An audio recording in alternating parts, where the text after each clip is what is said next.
Bom, a Jovem Pan é o Rádio com Imagem. Estamos agora recebendo a nossa companheira, a jornalista Vera Magalhães, por imagens aqui no Jornal da Manhã. Bom dia, Vera.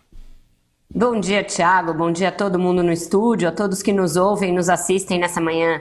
Ô Vera, a ministra Carmen Lúcia, presidente do Supremo, negou o acesso de Michel Temer aos áudios da conversa gravada por Joesley Batista. Eu pergunto para você, será que isso impacta de alguma forma a defesa do presidente, hein, Vera? Não, nenhuma, Thiago. Esse pedido da defesa do presidente era uma coisa mais protocolar, mais pro forma.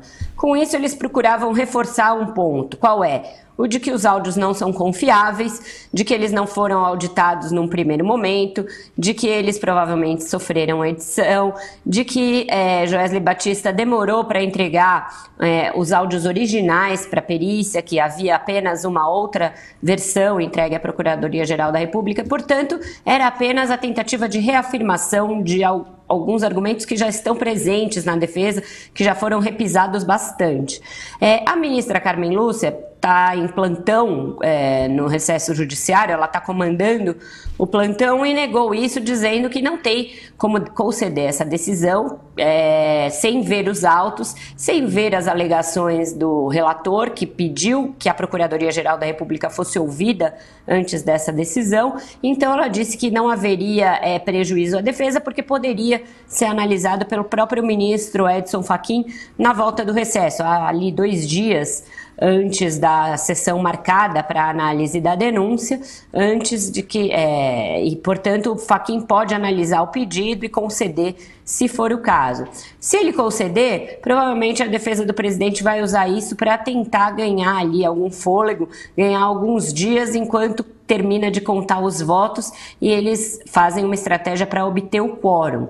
Tudo indica, pelo que eu falei com os deputados, que a sessão vai ser aberta no dia 2, vai começar a ser discutido, mas dificilmente vai se votar no próprio dia 2 a aceitação ou arquivamento da denúncia por corrupção passiva contra o presidente.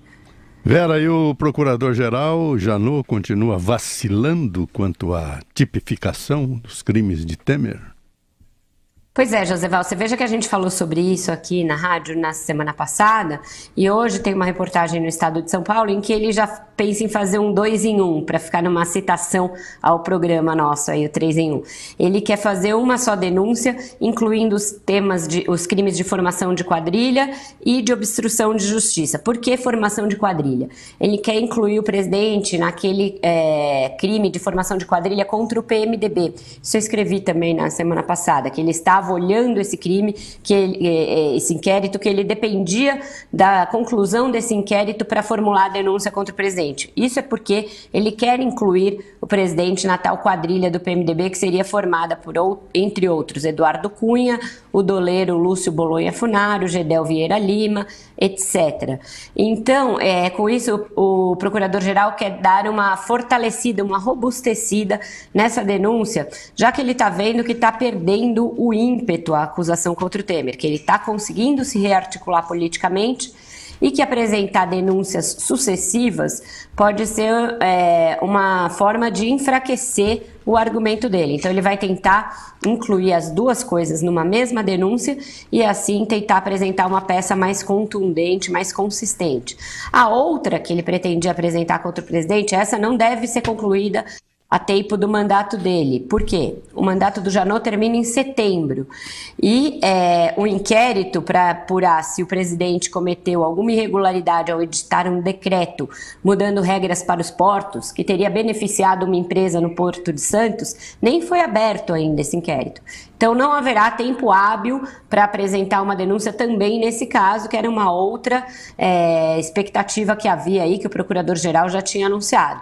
Então a sua resposta é sim, eu acho que ele vem perdendo um pouco do ímpeto acusatório nessa reta final de mandato, Joseval. Isso é comum, é o chamado concurso material. 2 crimes no mesmo processo, é possível. Sim, mas ele pretendia fatiar tudo para assim manter o presidente na berlinda, né? Era uma estratégia, agora ela está mudando um pouquinho.